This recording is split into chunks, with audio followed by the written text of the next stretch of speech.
ரொம்ப கஷ்டப்படுவீங்கன்னு சொல்லுவோம். ரொம்ப கஷ்டப்படுவீங்க, ரொம்ப பாடுபடுவீங்கன்னு. ஏன்னா எங்களோட தோல்வி எங்களுக்கான தோல்வி இல்லை. நாங்கள் நினைச்சிருந்தா 8 விழுக்காடு வாக்கை கொண்டுக்கிற நாம் தமிழர் கட்சி வைகோ போல, திருமா போல, இன்னபிற கட்சிகள் போல கூட்டணிக்கு போய் எம்எல்ஏ பெற்றுக்கலாம், எம்பிஏ பெற்றுக்கலாம், பல கோடிகளை பெற்றிருக்கலாம்.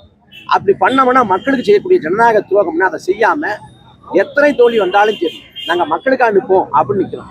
ஒரு கட்சியை எப்படி மதிப்பிடணும்னா செயல்பாட்டை கொண்டு, கோட்பாட்டை கொண்டு தான் மதிப்பிடணும். வெற்றி தோல்வி வச்சு மதிப்பிடக்கூடாது.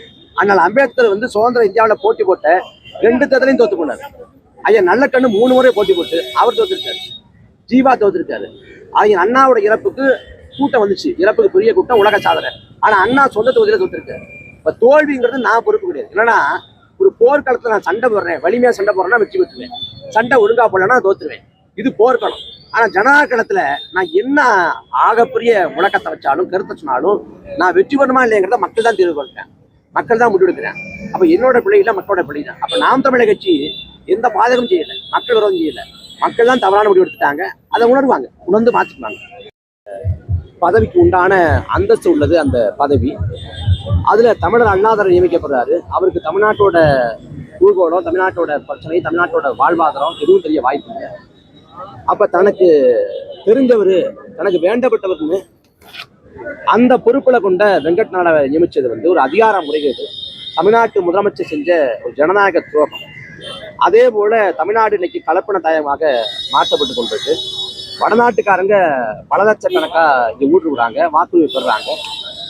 அதுக்கு உள் நுழைவுச்சீட்டு முறை கொண்டு வரப்படணும். அதுக்கு தமிழ்நாடு அரசு ஒன்றிய உள்துறை அமைச்சகத்துக்கு வலியுறுத்துறங்கிற கோரிக்கையை வச்சு நாங்க இந்த போராட்டம் செய்யறோம்.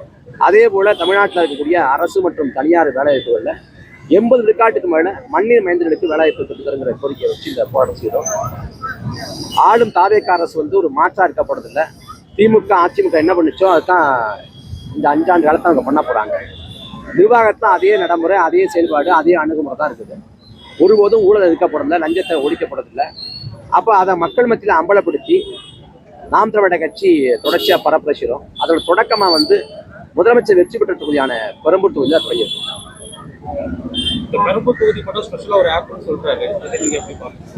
எல்லாமே வெளி வேஷம் தானே, எல்லாம் நாடகம் தானே, எல்லாம் வெளி பூச்சு. சொல்றதுக்கு நல்லா இருக்கு. பெரம்பூர்ல அதுக்குன்னு பிரத்யேகமா செயலியை கொண்டு வர்றாங்க அப்படின்னு சொல்லப்படுது. நடைமுறையிட்ட இருக்கு. சிங்கப்பெண் அதிரடிப்படை அப்படின்னு கொண்டு வர்றாங்க. சிங்கப்பெண் அதிரடிப்படைங்கிறப்ப பெயர் வலிமையா இருக்கு, இருப்பா இருக்கு. ஆனா சிங்கப்பெண் அதிரடிப்படைக்கு பிரத்யேகமா அதாவது அதிகாரம் இருக்கா? அவங்க புலனாய்வு பண்ணலாமா, விசாரணை பண்ணலாமா? அப்படிதான் எதுவுமே கிடையாது. அவங்களுக்குன்னு பிரத்யேகமா பயிற்சி வழங்கப்பட்டுச்சுன்னா எதுவும் கிடையாது. வெறுமனே ரோந்து போக போறாங்க, அவ்வளவுதான். அதுவும் மொத்தமா இது வரைக்கும் 2565 பேருங்கிறாங்க.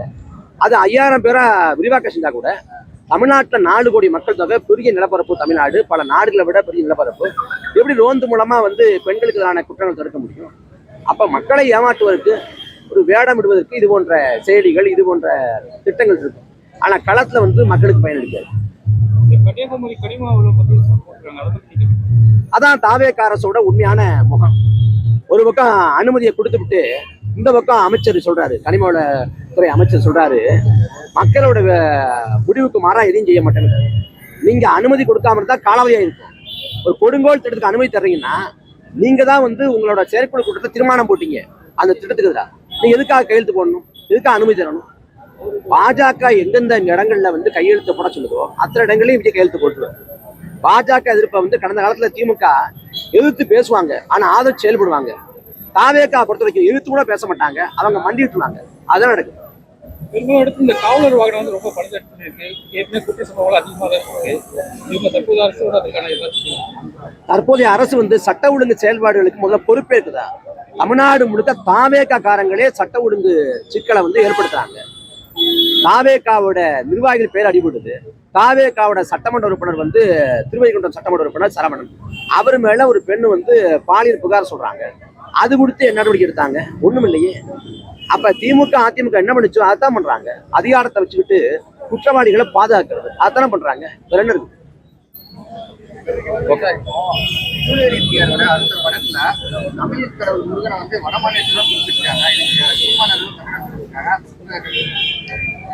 முருகங்கிறவரு எங்கள் இனத்துல பிறந்து வாழ்ந்து மறைந்த மூதாதை முன்னோர். அவரை வந்து திருடி தன்மைப்படுத்தக்கூடிய வேலையை வந்து இந்துத்துவா செய்யுது. அதனால அவர் வட மாநிலத்துல பிறந்தாரு, அவர் இவருன்னு வரலாற்றை புனைய முற்படலாம். கடந்த காலத்துல திருடி சேர்த்துக்கலாம்.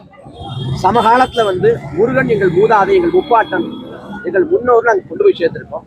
அந்த வரலாற்று திரிவை வந்து அனுமதிக்க மாட்டோம். நாங்க கருத்து பரப்புரை மூலமாக முடியும். ஓகேண்ணா.